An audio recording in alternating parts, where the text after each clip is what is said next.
L'aube se lève sur le Pacifique alors que des biologistes marins aperçoivent un bébé baleine bleu perdu, pleurant désespérément sa mère. Les heures passent sans aucun signe d'aide, jusqu'à ce qu'un groupe d'épaulards émerge des profondeurs. Ils encerclent leur proie sans défense, prêts à attaquer. Soudain, l'océan explose lorsque d'immenses ombres sombres surgissent à travers les vagues. Ce qui a émergé des profondeurs ce jour-là a bouleversé tout ce que nous pensions savoir sur la vie marine.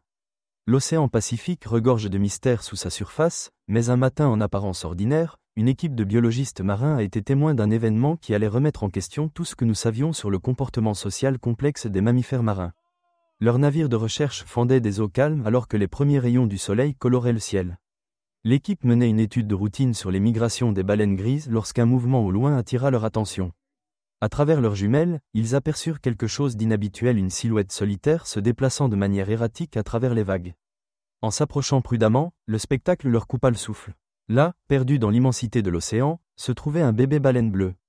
Les scientifiques comprirent immédiatement la gravité de la situation. Les baleines bleues sont les plus grands animaux ayant jamais existé sur Terre, mais celle-ci n'était qu'un nourrisson, totalement vulnérable sans la protection de sa mère. Le comportement du baleineau exprimait une pure détresse. Il nageait en cercle serré, appelant encore et encore avec des sons déchirants qui résonnaient à travers l'eau. Ce n'étaient pas les vocalisations habituelles que les scientifiques connaissaient, mais des appels de détresse, les cris plaintifs d'un bébé effrayé cherchant sa mère. La chercheuse principale, le docteur Sarah Martinez, déclara immédiatement l'activation des protocoles d'urgence. L'équipe avait déjà géré des mammifères marins en détresse, mais jamais un bébé baleine bleu. Il fallait agir vite tout en évitant toute action pouvant aggraver la situation. La première priorité était d'établir un périmètre de sécurité autour du baleineau pour empêcher les bateaux de s'approcher de trop près et d'accroître son stress. L'équipe déploya son système d'hydrophone sous-marin, espérant capter les appels d'une baleine bleue adulte dans les environs. Les sons déchirants du bébé, retransmis par leur haut-parleur, ne faisaient qu'accentuer son isolement. Heure après heure, ils surveillèrent les fréquences utilisées par les baleines bleues, mais seul le silence et l'absence de réponse répondaient aux appels désespérés du baleineau. Le docteur Martinez contacta les stations de recherche voisines et les unités de contrôle maritime pour signaler la situation. Si la mer se trouvait à proximité, il fallait la retrouver. Elle sollicita également des spécialistes du sauvetage des mammifères marins, même si tout le monde savait que les options pour sauver un bébé baleine bleue étaient extrêmement limitées.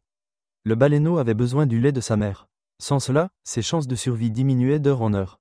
Les scientifiques débattirent de l'idée de le guider vers des eaux moins profondes, où il serait peut-être plus en sécurité, mais toute intervention comportait d'énormes risques. Utiliser leur moteur trop près du baleineau risquait de le désorienter davantage ou d'endommager son ouïe sensible. Diffuser des enregistrements d'appels de baleines adultes pouvait attirer des prédateurs. Chaque solution potentielle semblait comporter des conséquences dangereuses. L'un des jeunes chercheurs suggéra de tenter de nourrir le baleineau, mais le docteur Martinez rejeta immédiatement l'idée. Aucune formule artificielle ne pouvait remplacer le lait maternel d'une baleine bleue, et s'approcher suffisamment pour tenter de le nourrir risquait de terrifier encore plus le nourrisson déjà stressé. La meilleure chose à faire était de maintenir leur distance et d'empêcher d'autres navires de s'approcher tout en continuant à rechercher des baleines adultes. L'équipe de recherche observa, impuissante, le comportement du baleineau devenir de plus en plus erratique. Il plongeait pendant plusieurs minutes avant de refaire surface en panique, tournoyant sur lui-même et appelant avec une détresse renouvelée. À chaque remontée, il pouvait voir qu'il nageait plus lentement, ses mouvements devenant moins coordonnés. L'absence de lait commençait visiblement à affaiblir le jeune cétacé. À la fin de la matinée, la situation devint encore plus préoccupante. Le baleineau s'était aventuré dans des eaux plus profondes, suivant ce qu'il croyait être le champ de sa mère. Mais les instruments des scientifiques indiquaient qu'il n'y avait aucune autre baleine à proximité. Le docteur Martinez ordonna à l'équipe de maintenir une trajectoire parallèle au baleineau, mais son errance désorientée les éloignait des routes de migration habituelles, là où ils auraient eu une chance de trouver d'autres baleines bleues. Le soleil montait dans le ciel alors que les scientifiques continuaient leur recherche désespérée de solutions. Ils avaient contacté tous les navires de recherche et les unités de patrouille maritime de la région. Plusieurs bateaux fouillaient désormais la zone selon un schéma d'expansion, à la recherche du moindre signe de baleines adultes. Mais à chaque heure qui passait, les cris du baleineau s'affaiblissaient, ses mouvements devenaient plus lents. Vers midi, le docteur Martinez remarqua que le baleineau ne plongeait plus aussi profondément ni aussi longtemps. Il économisait son énergie, un instinct de survie, mais aussi un signe que ses forces l'abandonnaient. La frustration de l'équipe grandissait alors qu'ils observaient la lutte du jeune cétacé. Des années de formation et de connaissances scientifiques, et pourtant, ils ne pouvaient rien faire d'autre que regarder. La situation était déjà critique lorsque quelque chose de bien pire apparut. La surface de l'eau commença à onduler alors que des nageoires sombres fendaient les vagues, des orques étaient arrivés. Les scientifiques observaient avec une horreur grandissante alors que le groupe d'orques émergeait, leurs marques noires et blanches distinctives visibles tandis qu'ils évaluaient leur proie. Ce n'étaient pas de simples prédateurs. Les orques sont des chasseurs extrêmement intelligents, connus pour leur tactique de groupe sophistiquée. Le groupe commença à exécuter une attaque coordonnée, encerclant le bébé baleine dans un cercle de plus en plus serré. La panique du petit était évidente alors qu'il tentait de trouver une issue, mais les orques s'étaient parfaitement positionnés pour couper toute possibilité de fuite. Le plus grand orque porta le premier coup avec une précision dévastatrice. Il fonça sur la nageoire caudale du bébé baleine. L'impact fut violent, destiné à immobiliser la proie. Le petit se débattit désespérément, essayant de se libérer, mais il n'était pas de taille face à ces chasseurs expérimentés. D'autres orques s'approchèrent, leurs attaques devenant de plus en plus agressives. Depuis leur bateau, les scientifiques ne pouvaient que documenter la scène brutale qui se déroulait sous leurs yeux. Les chances de survie du bébé baleine diminuaient à chaque seconde. Les orques avaient l'avantage du nombre, de la force et de l'expérience en chasse. Il semblait impossible que quoi que ce soit puisse sauver le petit maintenant. Mais alors, quelque chose d'extraordinaire se produisit. L'océan sembla se soulever. D'énormes formes sombres émergèrent des profondeurs avec une force explosive, projetant de l'eau dans les airs. La taille de ces nouveaux arrivants surpassait même celle des orques.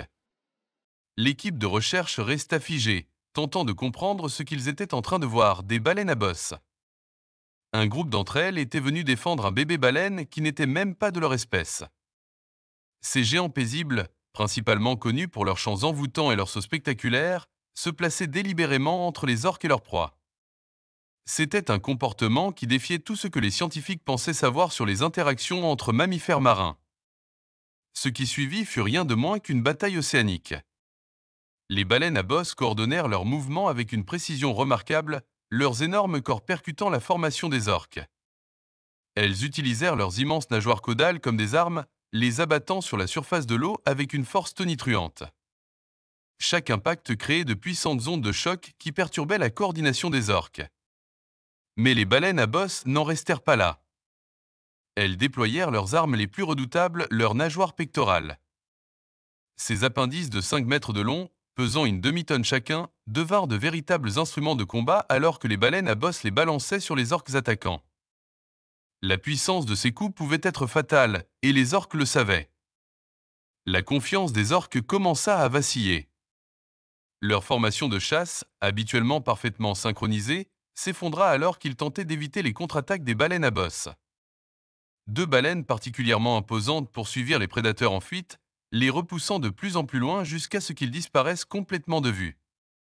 Dans les instants qui suivirent la bataille, le bébé baleine était secoué, mais vivant. Pourtant, l'extraordinaire comportement des baleines à bosse ne s'arrêta pas à ce sauvetage. Une femelle s'approcha du petit traumatisé, se positionnant à ses côtés. Avec de légères poussées et une guidance patiente, elle commença à l'éloigner de la zone de danger. Les scientifiques la suivirent à distance, documentant cet incroyable exemple de protection interespèce. Pendant des heures, la baleine à bosse femelle resta avec le bébé baleine, semblant déterminée à assurer sa sécurité.